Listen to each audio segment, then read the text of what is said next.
Well, when it comes to colon cancer, there are warning signs you should be looking for right now. Dr. Leon Yoder is with the Cancer Treatment Centers of America in Tulsa, and he's going to share the ABCPs of colon cancer. Welcome to the show, Doc. So how prevalent is colon cancer? I mean, how many new cases come up in the U.S. each year? It's amazing. You wouldn't think how many cases every year, but now there's 150,000 cases every year. And fortunately, that number is actually going down. Oh, good. And not going up. Okay, good. Now, I need to ask, what should we be looking for? You say ABCP. What are those?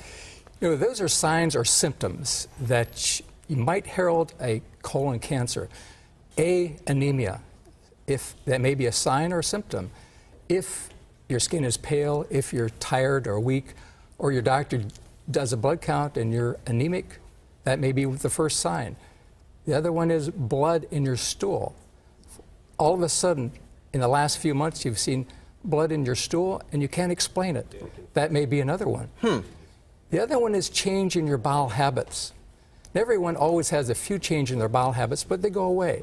You know, you have a gastroenteritis, you eat something wrong, then it goes away in a few days. But if you have a change... If it's persistent. If it lasts a couple months, be aware. That's ABC, and what's the last one? P. Is pain. Pain. Unusual pain in your stomach, crampy type pain, or rectal pain that doesn't go away after a few days or after a few months. Now, these all may be signs that you're carrying a colon cancer. However, if you do have colon cancer with these signs, it means that you already have an advanced stage. So most of the time, 80% of the time, people have colon cancer, then they don't even know about it. Don't know until it's almost too late. Yes. I was going to say, preventive treatment is the key, but what if some people don't want to get a colonoscopy? I mean, are there other methods of screening that could indicate possible colon cancer? Yeah, colonoscopy is a procedure that you have to be put to sleep. Right. And no one likes that because it takes a day out of their life. They can't go to work. And it is an invasive procedure because once you do that, you might have to have a polypectomy. And so there are other screening methods that can be not quite as good, but yet allowable. Ooh, do tell.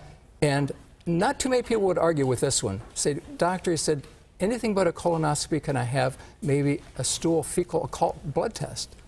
That means that you're checking a stool test that's placed on a card, put a dropper on it, and you can detect if there's going to be any blood in your stool. Is it as good as colonoscopy, which is the gold standard? Not quite as good. But still, but not as invasive. It's allowable. You know, the New England Journal last week said, you know, if you can't get a colonoscopy, do a fecal occult blood test. The other one, too, that's very simple, is just have your doctor do a rectal examination. No one likes to do that, but if we did a rectal examination more often, my colleagues, we could probably decrease the colon or the rectal cancers tremendously, but no one likes to do rectal exams. So if we do stool hemoccult testing, if we do rectal digital examinations, and then even an office procedure called a flexible sigmoidoscopy where you don't have to be put to sleep, you can go back to work after you visit the doctor, those are other tests that can be done. Lots of options. Okay, well, Cancer Centers Treatments of America, they're really involved here in Kansas City, and you've got a big event coming up. Let's talk a little bit about that. Well, the events that we have are 5K runs, and we've had that we sponsor runs all the time here in Kansas City. We just had one. We're going to have another one in 2 weeks, and that particular run will benefit colon cancer survivors that need assistance with their health care. A lot of times the expense for colon cancer treatments, for any cancer treatments, is tremendous. Not only it includes chemotherapy medications, but medications also for like nutrition or pain medications, nausea medications. It takes a lot and exhausts a lot of their supplies. So the Cancer Coalition groups, and we're one of those that help assist people that when they're in need to get those supplies that they need to carry on. Because without treatments, you're not going to be here. That's as simple as that. You can't be here.